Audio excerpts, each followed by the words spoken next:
Telangana parliament ఎన్నికలలో Congress, BJP, BRS మూడు ప్రధాన పార్టీలు ప్రచార జోరు పెంచాయి. జంట నగరాల్లో ఒకటైన సికింద్రాబాద్ పార్లమెంట్ నియోజకవర్గానికి ప్రత్యేకత ఉంది. ఆ నియోజకవర్గంలో ఏ పార్టీ జెండా ఎగిరివేతే ఆ పార్టీ కేంద్రంలో అధికారం కైవసం చేసుకునే సంప్రదాయం ఒకటి ఉంది.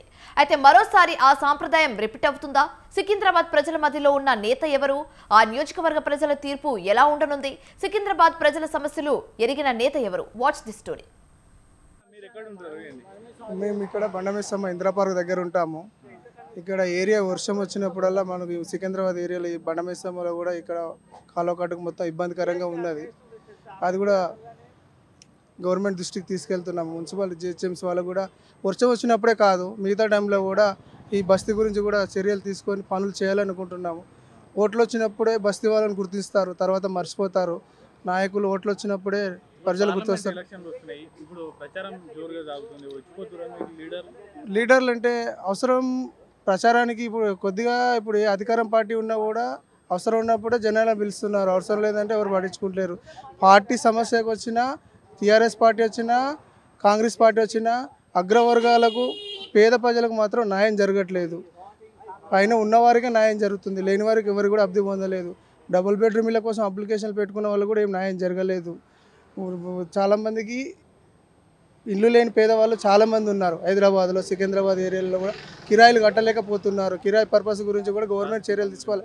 ట్రాఫిక్ ఇబ్బంది కూడా ఉన్నది, వాటర్ ఇబ్బంది కూడా ఉన్నది. మీ పార్లమెంట్ అభ్యర్థి కేంద్ర మంత్రిగా ఉన్నారు, ఏమైనా డెవలప్ చేశారా? కేంద్ర మంత్రి ఉన్నప్పుడు ఎలాంటి కూడా లబ్ధి పొందలేదు బ్రదర్. డెవలప్మెంట్ ఏం కాలేదు. మరోసారి పోటీ చేస్తుండు, మరి అటు దానం నాగేందర్ పోటీ చేస్తుండు, పద్మరావు గౌడ్ చేస్తుండు. ఎవరైతే బాగుంటుంది, ఎవరైతే సికింద్రాబాద్ డెవలప్ చేస్తారు? ఎవరు వచ్చినా కానీ ప్రజలకు న్యాయం చేసే నాయకుడు కావాలి. ఈ గవర్నమెంట్ ఆ గవర్నమెంట్ అని మాకేం అది లేదు. ప్రజలకు న్యాయం చేసే వ్యక్తి కావాలి, ప్రజలలో ఉండే వ్యక్తి కావాలి, ప్రజల సమస్యలు తెలుసుకోవాలి, పేద ప్రజల సమస్యలు తెలుసుకోవాలి. ఎవరైతే ఇక్కడ డెవలప్ చేస్తారని మీరు భావిస్తారు? మాకైతే అనుకూలంగా, మరి పోయిన పార్లమెంట్ సభ్యుడైతే మేము అభివృద్ధి చెందలేదు. ఇప్పుడున్న అభివృద్ధి అని అంటే మాకు పద్మరావు గారు కావాలని మేము అనుకుంటున్నాం, పద్మరావు రావాలని అనుకుంటున్నాం. ఆయన వల్ల ఇంకేమన్నా కొద్ది లబ్ధి పొందాలని. సెంటర్లో అంటే మొత్తానికైతే వీలైనంత వరకు మోడీ గారు రావాలని మేము కోరుకుంటున్నాం. మళ్ళీ ఒకసారి గవర్నమెంట్ మోడీ గారు, పద్మరావు రావాలని అనుకుంటున్నాం. మళ్ళీ ఒకసారి దానం నాగేందర్ గారు కూడా ఇంతకుముందు కూడా అధికారం పార్టీలో గెలిచాడు, కాంగ్రెస్ జెండా కప్పుకున్నాడు. ప్రజలు ఎన్నుకున్న మనిషిని ఆయన స్వార్థాల కోసము, వాళ్ళ అవినీతి కోసము, వాళ్ళ అక్రమ సంపాదనల కోసం కాపాడుకోవడానికి ఎజెండాలు మారుస్తున్నారు. కానీ పేద ప్రజలు నమ్మకంగా నాయకుడిని గెలిపించుకుంటున్నారు, కానీ నమ్మకాన్ని కుందలో తొక్కేసి జెండాలు మార్చుకుంటున్నారు. కానీ ప్రజలకు న్యాయం జరగట్లేదు బ్రదర్. దీని మీద మీరు కూడా, మీడియా వాళ్ళు కూడా మీరు వీలైనంత వరకు ప్రజలకు చేరేటట్టుగా అందరికి అందించండి. నిజమైన నాయకుడిని గెలిపించాలి. పద్మరావు గారు కూడా మాకు అనుకూలంగా కాదు, అందరికి అనుకూలంగా, సికింద్రాబాద్ ప్రజలకు కూడా అందుబాటులో ఉండే నాయకుడు. నా ఆలోచన పరంగానైతే ఇప్పుడు సెంట్రల్లో మాత్రము నరేంద్ర మోడీ గారే వస్తారు. దాని ప్రకారం చూసుకుంటే ఇక్కడ వేరే వాళ్ళది ఏం డెవలపింగ్ లేదు, ఇంకా ఖరాబ్ అయిపోతుంది. ఇంకా మనకు ఏది ఉన్నా కానీ సెంట్రల్ నుంచి కావాలి. సెంట్రల్ నుంచి కావాలంటే ఇక్కడ కంపల్సరీ కిషన్ రెడ్డి గారే గెలవాలి. ఇక్కడ కంపల్సరీ కిషన్ రెడ్డి ఇప్పుడు కేంద్ర మంత్రిగా కూడా ఉండు, ఏమైనా డెవలప్మెంట్ చేసింది చాలా అయినాయి కానీ అది ఎవరికి తెలియదు. అయినాయి, బాగా అయినాయి. ప్రచారం చేసుకోలేదా? ప్రచారం అవుతూనే ఉంది. నాది సికింద్రాబాద్ కాన్స్టిట్యున్సీ. నాది ఎట్లా సాగుతుంది ప్రచారం బాగా సాగుతుంది. ప్రచారం చేయకుండా కానీ సారే గెలుస్తారు, అంతేనా?